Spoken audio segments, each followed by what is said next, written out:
ইয়া আইয়ুহাল্লাযীনা আমানু, হে ঈমানদারগণ, তুবু, তোমরা সবাই তওবা করো। এটা সিগায়ে আমর, আদেশ সূচক শব্দ। তওবা করো, তওবা করা ফরজ। ইলাল্লাহ, তওবা করে ফিরে আসো রবের দিকে। যখনই ভুল করেছ, মনে হয় বিশ্বাস হবে, তখনই তুমি তওবা করো। তাওবাতান নাসুহা, তাওবায়ে নাসুহা। তাওবায়ে নাসুহা মানে, তাওবা মানে তো তাওবাই, নাসুহা মানে হলো নিরেট, খাঁটি। খাঁটি তওবা, বিশুদ্ধ তওবা করার জন্য আমাদেরকে এই আয়াতে আদেশ করছেন কে? জোরে বলেন কে? তওবা করতে হবে, খাঁটি তওবা, বিশুদ্ধ তওবা। এটার নাম হলো তাওবাতুন নাসুহা, তাওবায়ে নাসুহা। আল্লাহ বলেন তাওবায়ে নাসুহা করো। তাওবায়ে নাসুহা কি? যে তওবা তিনটা বৈশিষ্ট্য সম্বলিত হবে, এটাই হলো তাওবায়ে নাসুহা। তিনটা গুণ থাকবে। কয়টা গুণ? আপনার তওবার ভিতরে তিনটা গুণ থাকতে হবে। এক নাম্বার হলো, যখনই আপনি বুঝেছেন আপনি অন্যায় করেছেন, পাপ করেছেন, তখনই লজ্জা সহকারে ওইটা স্বীকার করতে হবে যে হ্যাঁ, আমি এই কাজটা যে করেছি, যেমন আমি মদ খাই, আমি গাঁজা খাই, আমি অবৈধ সম্পর্ক করি নারীদের সঙ্গে, আমি ভাইয়ের সম্পত্তি মেরে খেয়েছি, অযথাই বিবির উপরে আচমকায় আমি হামলা করি। এই যে কাজগুলো যখনই আপনার বুঝে আসবে, তখন আপনার লজ্জা নিয়া, নিজের মনের ভিতরে লজ্জা নিয়া এটাকে স্মরণ করতে হবে আর স্বীকার করতে হবে। এক নাম্বার গুণ। তাওবার এক নাম্বার গুণ হলো আপনি লজ্জিত হবেন যেই পাপ করেছেন, এটা যখন পাপ হিসাবে বুঝেছেন, বুঝার পরেই লজ্জিত হতে হবে এক নাম্বার। আর স্বীকার করতে হবে যে রব, আমি ভুল করেছি, অন্যায় করেছি। হ্যাঁ, আমি হইলাম জিনাখোর, আমি হইলাম জিনাকারী, আমি হইলাম মদখোর, আমি ঘুষখোর, আমি সুদখোর। এই স্বীকারোক্তি দিতে হবে এক নাম্বার গুণ। দুই নাম্বার গুণ হলো আপনি তওবা করবেন, ইয়া রব, আমি এটার জীবনে কখনো করব না। এই একটা গুণ থাকতে হবে, দুই নাম্বার। তিন নাম্বার হলো জীবনে করবেন না যে আপনি বলেছেন, এটার উপরে অটল থাকতে হবে। এই তিন গুণ যদি আপনার তওবার ভিতরে থাকে, আপনি তওবা করেছেন, স্বীকারও করছেন যে আল্লাহ, আমি এটা অন্যায় করেছি। দুই নম্বর হলো আমি ভবিষ্যতে এটা আর কখনো করব না। তিন নম্বর হলো এটার উপরে অটল যদি থাকেন, তাহলে রব্বুল আলামিন এটাকেই বলেছেন তাওবায়ে নাসুহা। এটাই খাঁটি তওবা। আল্লাহ করার তৌফিক দান করুন, বলেন আমিন। আমাদের জীবনে পাপের কি কোনো শেষ আছে নাকি? শেষ আছে? কত যে পাপ করেছি। একজনকে যদি অন্যায়ভাবে চোখ রাঙানো দেই, তাহলেও আমাদের জন্য গুনাহ আছে না নাই? একজনকে যদি ভালো পরামর্শ দেই, যেমন সওয়াব আছে, খারাপ পরামর্শ দিলেই গুনাহ আছে না নাই? আছে না? গুনাহ আছে না নাই?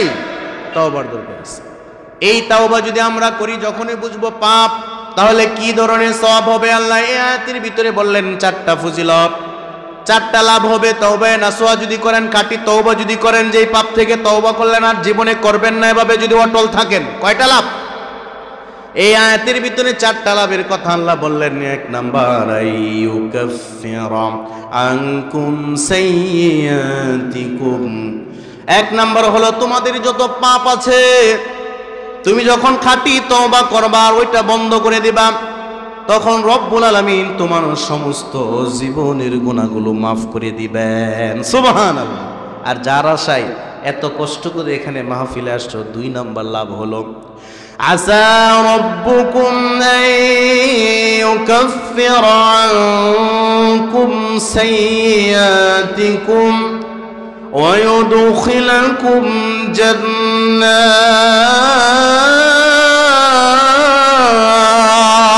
আল্লাহু আকবার। ওয়া ইউদখিলাকুম জান্নাত, তোমাদেরকে রব্বুল আলামিন পরপারে জান্নাতে প্রবেশ করাবেন। সুবহানাল্লাহ। এক নাম্বার ক্ষমা করবেন, দুই নম্বর হলো জান্নাতে ঢুকিয়ে দিবেন। এবার এমন হতে পারে, মনের মধ্যে ধারণা থাকতে পারে যে কিছুদিন জান্নাতে থাকার পর রব্বুল আলামিন আমাদেরকে জান্নাত থেকে বের করে দিবেন। আল্লাহ বলেন না না না, খালিদিনা ফিহা, ওই জান্নাতে এসে চিরস্থায়ী লাইসেন্স পেয়ে যাবে। সুবহানাল্লাহ। তিন নম্বর লাভ হলো চিরস্থায়ী লাইসেন্স পেয়ে যাবে। এক নম্বর লাভ কি? আল্লাহ ক্ষমা করে দিবেন। তওবার এক নম্বর লাভ, আল্লাহ ক্ষমা করে দেবেন। তাওবার এক নম্বর লাভ কি বাজান? 2 নম্বর আল্লাহ তাআলা জান্নাত দিবেন, 3 নম্বর হলো চিরস্থায়ী লাইসেন্স দিয়ে দিবেন। সুবহানাল্লাহ। 4 নম্বর আল্লাহ রাব্বুল আলামিন বিশেষভাবে যখন হাসরের মাঠ কায়েম হবে ওই সময় তাদেরকে একটা নূর দিবেন। আল্লাহু আকবার। একটা আলো দিবেন, একটা প্রদর্শনী সেখানে হবে। নূরগুলো নূরুহুম ইয়াসআ বাইনা আইদিহিম ওয়া বিআইমানিহিম ইয়াকুলুন। তাদের একটা নূর হবে, নূর। এই নূরটা হাসরের ময়দানে সবাই থাকবে। আব্বাজান আদম থেকে শুরু করে সবাই সেখানে থাকবে কিয়ামত অবধি। যত মানুষ, যত মানব এবং দানব জিনেরা আছে সবাই হাসরের মাঠে থাকবে কি থাকবে না? থাকবে না? আমাদের বিশ্বাস আছে না নাই? পরকালের বিশ্বাস করার দরকার আছে না নাই? আপনি যদি পরকালের বিশ্বাস না করেন তাহলে আপনি কি ইমানদার হতে পারবেন? পরকালের বিশ্বাস আছে বলে আমরা এখানে আসছি, কষ্ট করে ওয়াজ শুনতেছি। তো আমার ভাই জানেন না, 4 নম্বর লাভ হলো হাসরের ময়দানে রব্বুল আলামিন একটা নূর দিবেন। যারাই তওবা করেছে তওবায়ে নাসুহা, এমন একটা নূর দিবেন এই নূরটা তাদের চতুর্পাশে ঘুরবে। সুবহানাল্লাহ। এই ঘোরাঘুরি দেখে মানুষেরা তাক লাগিয়ে তাকিয়ে থাকবে, কি ব্যাপার, কি হলো? আজকের এই হাসরের ময়দানে এই লোকগুলো কারা? যাদের চতুর্পাশে নূর ঘুরতেছে, আলো চমকাইতেছে। এরকম বিশেষ ফজিলত তাদের হলো কিভাবে? তখন ঘোষণাকারী ঘোষণা করবে, হুমুল মুযনিমুনাত তাইবুন। তারা হলো মুজনিবুন, তারা গুনাহ করতো দুনিয়াতে, ওয়াত্তাইবুন আবার তওবা করতো। গুনাহও করতো আবার কি করতো বাজান? গুনাহও করতো আবার তওবাও করতো। মানুষ হিসাবে আমার আপনার ভুল হয়ে যাওয়া এটা স্বাভাবিক। মানুষ যেহেতু আমি, এই হিসাবে আমার ভুল হবে, কিন্তু ভুলটা স্বীকার করা হলো মুমিনের কাজ। আর যদি আপনি ভুলকে ভুল হিসাবে স্বীকার না করেন তাহলে বলেন আপনি কমিন, আপনি বেঈমান। ঠিক না ঠিক? অনেক মানুষ দেখবেন ভুল করবে আবার গৌরবও করবে, না আমি ভুল করি নাই। আছে না নাই? দেখবেন দুনিয়াটা গান্দা মানুষ দিয়া ভরে গেছে, ভুলও করবে আবার স্বীকারও করবে না। কত প্রমাণ সামনে নিয়ে উপস্থিত হয়। অনেক দরবারের ভিতরে ডাইরেক্ট প্রমাণ আছে, ভিডিও আছে, অডিও আছে। মানুষ, অনেক মানুষে দেখছে যে তুমি এই অন্যায় করছো, তারপরেও কিছু গাওরা অপরাধী আছে, স্বীকার করে না। ঠিক না বেঠিক? দরবারের লোকেরা যারা দরবার করে তারা বুঝে যে না, এই লোককে ক্ষমা করা যাবে না। ক্ষমা তো তাকেই করা হবে যার ভিতরে অনুভূতি আছে যে না, আমি আসলেই ভুল করছি। তাহলে তাওবার 4টা লাভ। কয়টা লাভ? এই আয়াতের ভিতরে 4টা লাভের কথা বলা হয়েছে। 1 নম্বরই হলো আল্লাহ রব্বুল আলামিন ক্ষমা করে দিবেন, 2 নম্বর জান্নাত দিবেন, 3 নম্বর হলো আপনার নামে লাইসেন্স দিয়ে দিবেন চিরস্থায়ীভাবে জান্নাতি হিসাবে। 4 নম্বর রব্বুল আলামিন কিয়ামতের মাঠের ভিতরে আপনাকে একটা নূর দ্বারা আলাদা বৈশিষ্ট্য দান করবেন। সুবহানাল্লাহ। দুনিয়াতে পুরস্কারের জন্য মানুষ পাগল না? যখন আপনার হাসরের ময়দানে এতগুলো মানুষ থাকবে, ওই জায়গাতে যখন আপনাকে পুরস্কৃত করবে রব্বুল আলামিন, তো ওই সময় কেমন লাগে? ভালো আছেন স্যার? তো আমার ভাই যারা, আমরা আয়াত থেকে জানলাম তওবা করার 4টা লাভ, আমরা হাদিস থেকে জানবো। মুসলিম শরীফের 3-4টা হাদিস আমি বলবো তওবার লাভের ব্যাপারে। আপনারা কি উঠে চলে যাবেন? অধৈর্য হবেন? মুসলিম শরীফ থেকে 3-4টা হাদিস বলছি। 1 নম্বর হাদিস তাওবার লাভের ব্যাপারে রব্বুল আলামিন হাদিসে কুদসিতে নবী করিম সাল্লাল্লাহু আলাইহি ওয়াসাল্লামকে জানিয়ে দিয়েছেন।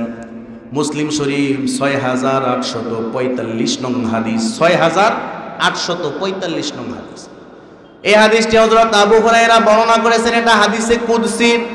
হাদিসে কুদসি মানে রব্বুল আলামিনের এই হাদিস, যে হাদিসের মর্মটা রব দিয়েছেন, কিন্তু শব্দগুলো মুহাম্মদুর রাসূলুল্লাহ সাল্লাল্লাহু আলাইহি ওয়াসাল্লাম ব্যবহার করেছেন। এটার নাম হলো হাদিসে কুদসি।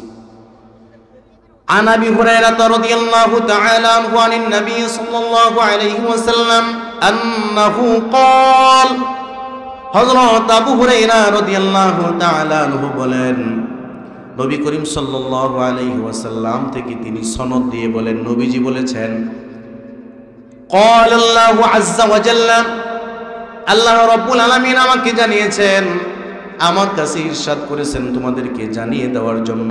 কি জানিয়ে দেওয়ার জন্য?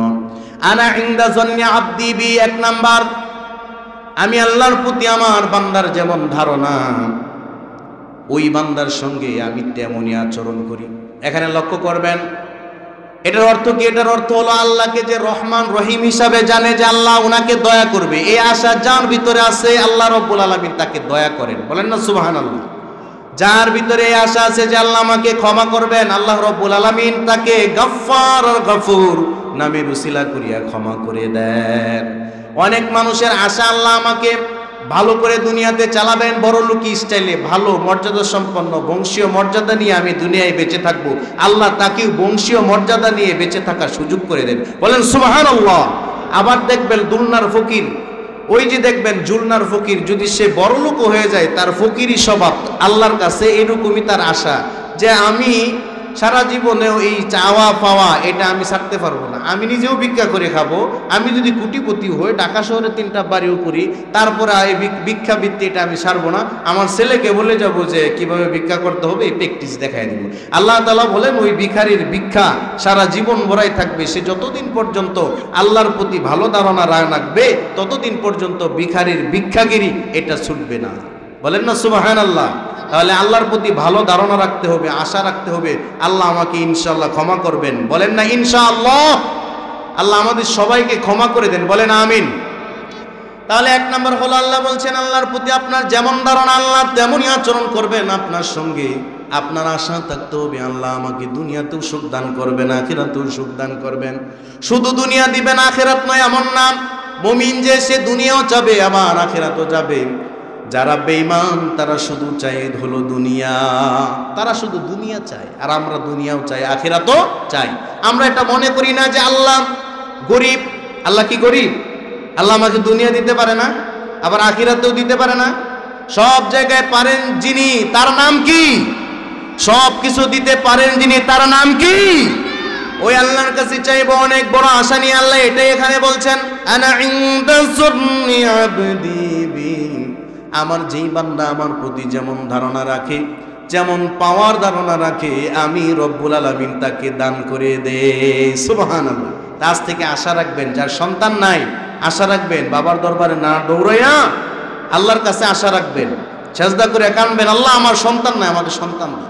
যার মেয়ে আছে ছেলের দরকার, ছেলে আছে মেয়ের দরকার, কার কাছে চাইবেন? কার কাছে? আরো জোরে, কার কাছে? না বাবার কাছে চাইবেন, হুজুরদের কাছে তাবিজ নিয়ে ঘুরবেন। এই তাবিজে বাচ্চা দিতে পারবে? এই তাবিজ কবজ পানি পড়া কোনোটাই কাজে আসবে না, কোনোটাই আপনাকে বাচ্চা দিতে পারবে না। যার বউ নাই, যার স্বামী নাই, সবাই কার কাছে চাইবেন?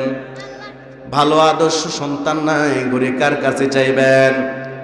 আরো জোরে, কার কাছে চাইবেন? ওয়াজ বুঝতে কি কঠিন হয়ে যাইতেছে নাকি? তাহলে আল্লাহ রাব্বুল আলামিন বললেন বান্দা আমার প্রতি যেমন ধারণা করবে আমি তার প্রতি তেমনই আচরণ করব। 2 নম্বর নবীজি বলেন, আল্লাহ জানাইলেন আল্লাহি লাল্লাহু আশাদ্দু ফারহান বিতাওবাতি আবদিহিল মুমিনি মিন আহাদিকুম ইয়াজিদু দাল্লাতাহু ফিল ফালাক। আল্লাহ রাব্বুল আলামিন বলেন তোমাদের কারো যদি কোনো কিছু হারায় যায়, বিশাল ময়দানের ভিতরে, মাঠের ভিতরে যদি কোনো কিছু হারায় যায়, যেমন ধরেন কথার কথা একটা নাকফুল স্বর্ণের মায়ার জিনিস, মোবাইল হারায় গেল, খুঁজে পাইতেছে না, অস্থির। এমন মূল্যবান জিনিস, আইফোন কিনছে একটা 1 লক্ষ টাকার উপরে দাম, এমন একটা মোবাইল হারিয়ে গেছে মাঠের ভিতরে, সে খোঁজাখুঁজি করে। ফালাত মানে হলো এমন একটা উন্মুক্ত ময়দান যেটা অনেক বড় হয়, এই জায়গায় কোনো কিছু হারায় গেলে সহজে পাওয়া যায় না। আল্লাহ রাব্বুল আলামিন বলেন অনেক খোঁজাখুঁজির পর যখন জিনিসটা লোকটা পাইবে, সে যত না বেশি খুশি হবে, আমি রব্বুল আলামিন বান্দা তওবা করলে তার চেয়ে বেশি খুশি হয়ে যায়। সুবহানাল্লাহ বলে গেছেন না? আরো জোরে বলেন সুবহানাল্লাহ।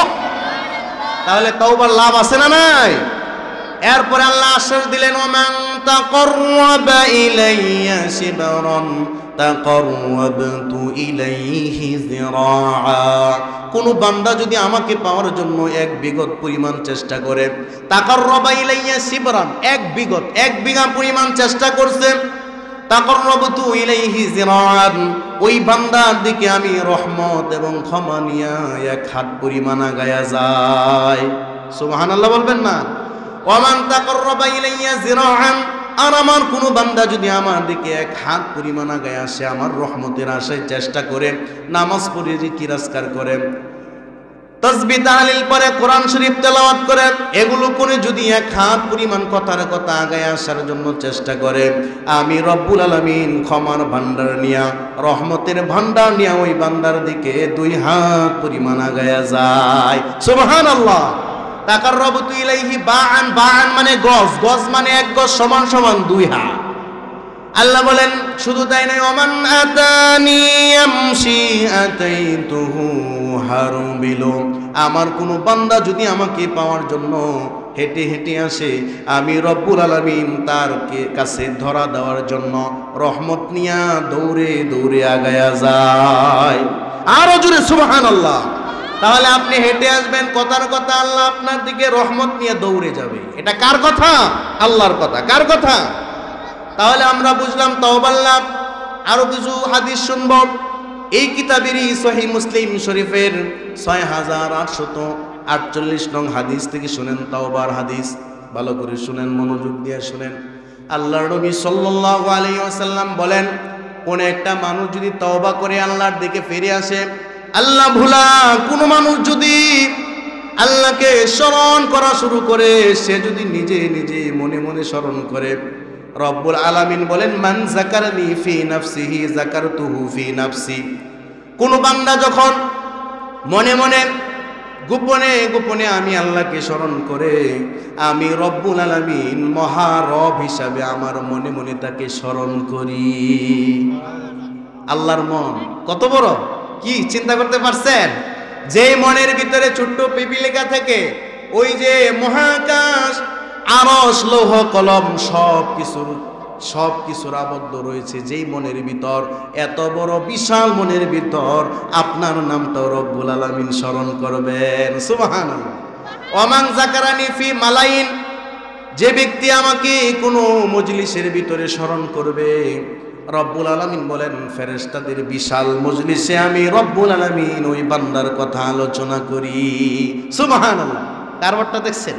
ছোট্ট একটা মজলিস গুপ্তের গাঁয়ের ভিতর, এখানে রবের নাম জপতেছি আমরা, লা ইলাহা ইল্লাল্লাহ, লা ইলাহা ইল্লাল্লাহ, লা ইলাহা ইল্লাল্লাহ, হাসবি রব্বি জাল্লাল্লাহ, মা ফি কলবি গায়রুল্লাহ, হাসবি রব্বি জাল্লাল্লাহ, মা ফি আমামি গায়রুল্লাহ, নবী মুহাম্মদ সাল্লাল্লাহু লা ইলাহা ইল্লাল্লাহ, লা ইলাহা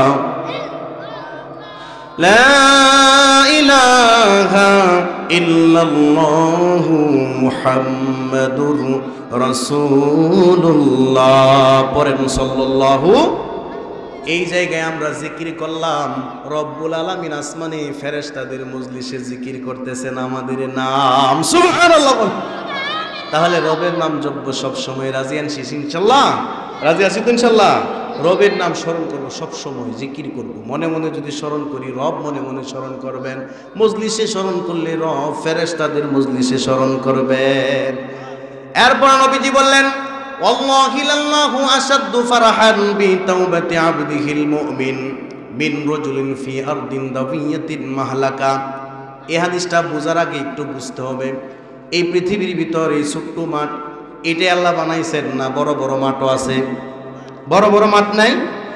এই পৃথিবীতে 3টা বড় বড় মরুভূমি আছে। একটা আগে বুঝেন, তারপরে হাদিসের ব্যাপারটা বুঝবেন। পৃথিবীর 3য় বৃহত্তম মরুভূমিটার নাম হলো সাহারার মরুভূমি। সাহারার মরুভূমি, মরুভূমিটার নাম শুনেন নাই?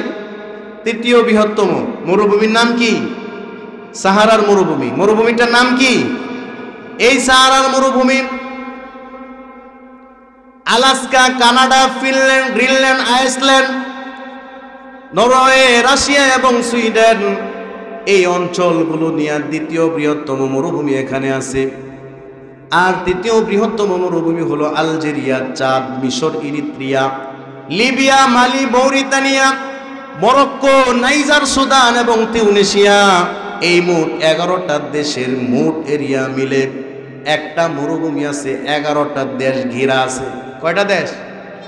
11টা দেশের বিশাল সীমান্ত এরিয়া নিয়ে যেই তৃতীয় বৃহত্তম মরুভূমিটা আছে তার নাম হলো সাহারার মরুভূমি। এটার আয়তন কত? 92 লক্ষ কিলোমিটার। সুবহানাল্লাহ, 92 লক্ষ কিলোমিটার। আমাদের দেশের আয়তন কত? কয় হাজার কিলোমিটার? 68,000 বর্গ মাইল। 68,000 বর্গ মাইলের গর্ব আমাদের এই দেশ। তাহলে মরুভূমিটা আমাদের দেশের কয় ডাবল হবে? Double double. কয় ডাবল? 90 ডাবল হবে। সুবহানাল্লাহ বলেন।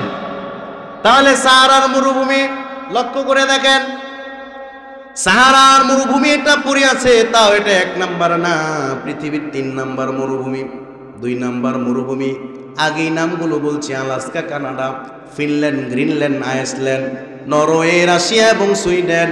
এই মোট 8টা বড় বড় দেশের বিশাল সীমান্ত এরিয়া নিয়ে দ্বিতীয় বৃহত্তম মরুভূমি, যার নাম হলো আর্কটিক। নামটা একটু কঠিন, আর্কটিক। এটার আয়তন হলো 1,39,85,000 বর্গ কিলোমিটার। সুবহানাল্লাহ বলবেন না? এগুলো বানাইছে কে? আরো জোরে কে বানাইছে? পৃথিবীর সবথেকে বৃহৎ এবং বড় মরুভূমিটার নাম হলো অ্যান্টার্কটিকা। এটার আয়তন হলো 1,42,00,000 কিলোমিটার। সুবহানাল্লাহ বলেন না? এই বিশাল মরুভূমি যদি কেউ পাড়ি দিয়ে এই পার থেকে ওই পারে যেতে চায়, তাহলে মাসের পর মাস চলে যাবে, পার হওয়া যাবে না। যদি সাধারণ যানবাহনে কেউ পার হতে চায়, আল্লাহর নবী সাল্লাল্লাহু আলাইহি ওয়াসাল্লাম, কোন ব্যক্তি যদি তওবা করে তাহলে রব্বুল আলামিন কেমন খুশি হন। এবার হাদিসে আসেন, আল্লাহর নবী বলেন, দেখো কোনো একটা ব্যক্তি এমন একটা বিশাল মরুভূমির ওই পারে যাবে, এই নিয়ত করলো। কোন এক ব্যক্তি মরুভূমি পাড়ি দিবে, এই এদিকে তাকান, একটা মাঠ পাড়ি দিবেন আপনি, যেটা শত শত দিন চলে যাবে, অনেক অনেক মাস লাগবে। কথার কথা, আপনি এখানে 4 বছর যদি সফর করেন তাহলে এই মরু অঞ্চলটাকে আপনি পাড়ি দিতে পারবেন। তাহলে ওই পারে যাওয়ার জন্য আপনার আসবাবপত্রের দরকার আছে না নাই? আছে না? এই মরুভূমিটা পার দিবেন, তখন আসবাবপত্রের দরকার আছে না নাই? আল্লাহ নবী সাল্লাল্লাহু আলাইহি ওয়াসাল্লাম বলেন, দেখো এক লোক, রাজুলুন ফি আরদিন দাবিয়াতিন মাহলাকা, এমন একটা ধ্বংসস্তূপের ভিতর, এমন একটা মরু অঞ্চল পাড়ি দেওয়ার জন্য একটা লোক সঙ্গে একটা বাহন নিল, ঘোড়া অথবা উট। কি বাহন নিল? ঘোড়া অথবা। মা হু রাহিলাতুহু আলাইহা জাদুহু ওয়া তাআমুহু ওয়া শারাবুহু।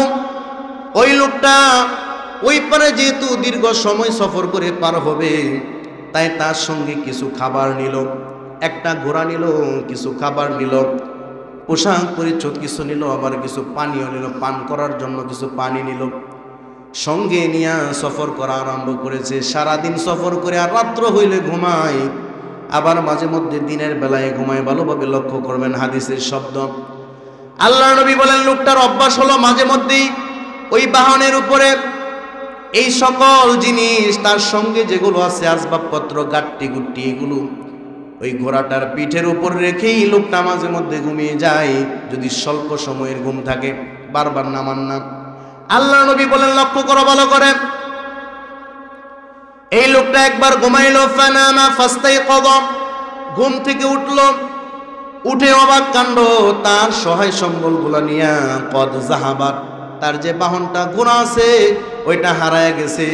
ওই লোকটা কেমন ধ্বংসস্তূপের ভিতরে আছে লক্ষ্য করেন আপনি। এমন একটা মরুভূমি যেটা পাড়ি দিতে অনেক মাস লাগবে, তো মাসের পর মাস সফর করার জন্য যে খাবারগুলো তার সঙ্গে ছিল ওইগুলো সহ, তার সঙ্গে যে পানি ছিল ওইগুলো সহ সেই বাহনটা হারায় গেছে। ওই লোকটা ফাতলাবাহা, তালাশ করতে লাগলো, কোথায় আছে আমার বাহনটা? সঙ্গে শুধুমাত্র নিজের পরনের কাপড় আছে, আর কিছুই নাই, খাবারও কিছুই নাই, পানিও নাই। এমন অবস্থায় ঘোরাঘুরি করলো, সামনে পিছনে ডানে বামে। আল্লাহ নবী বলেন ফাতলাবাকা হাত্তা আদরাকাহুল আতাশ। অনেক সময় ঘোরাঘুরি করার পর মরু অঞ্চল, উত্তপ্ত মলকময় ময়দান, এখানে ঘোরাঘুরি করার কারণে লোকটার পিপাসা বেড়ে গেল। লোকটা আবার ভাবতে লাগলো আমি আর সামনে যাব না, আমার প্রাণীটা যেই জায়গা থেকে হারায় গেছে আমি ওইখানে চলে যাব। প্রাণীর একটা স্বভাব আছে, যেই জায়গায় থেকে সে ছুটে যায় ঘুরে ফিরে ওই জায়গায় আবার আসে। দেখবেন মাঝে মধ্যে ষাঁড় গরু ছুটে যায়, কিন্তু ঘুরে ফিরে দেখবেন যেই জায়গায় বাধা ছিল ওই জায়গায় ফিরে আসে। ঠিক না বে ঠিক? আল্লাহ নবী বললেন ওই লোকটা ভাবলো আরজিউ ইলা মাকানিল্লাযী কুনতু ফি, যেই জায়গায় আমি ছিলাম, যেই জায়গায় ঘুমিয়েছিলাম ওই জায়গায় আবার চলে যাব। কেন ওই জায়গায় চলে যাব? লিআমুতা, ওই জায়গায় আমি গিয়ে ঘুমাবো, যদি পাইলে পাইলাম, না হলে মরলে ওই জায়গায় মরবো, কারণ যাওয়ার বাওনায় কোথাও। এত বিশাল মরুভূমির ভিতরে কোন জায়গায় খুঁজবো? তাই অস্থির হইয়া এই লোকটা একেবারে নিরাশ হয়ে গেল, তার প্রাণীটা পাওয়াই যাবে না। এমন মুহূর্তে আল্লাহ নবী বলেন ওই লোকটা ওই জায়গায় কষ্ট করে গেল আগের জায়গায়, যাওয়ার পরে ফাওয়াদা'a রাসাহু আলা সা'iদিহি, তার মাথাটা তার হাতের উপরে রেখে সে ঘুমায় গেল। ফানামা, ঘুমাইছে কিসের জন্য? লিয়ামুতা, মরার জন্য। কিসের জন্য ঘুমাইছে? যেহেতু এই জায়গায় খাবারেরও ব্যবস্থা নাই, তাহলে মরা ছাড়া উপায় আছে? এই জন্য ওই লোকটা সুন্নত তরিকায় মরার জন্য পশ্চিম দিকে মুখ করে মাথাটা হাতের উপর রেখে শুয়ে গেল। তাসবিহ পড়তেছে আর ইন্না লিল্লাহ পড়তেছে। ওই লোকটা নিরাশ হয়ে গেছে যে আমি আর বাঁচবই না। এমন মুহূর্তে আল্লাহ নবী বলেন হঠাৎ করে ওই লোকটা ফাস্তাইকাযা, জাগ্রত হলো।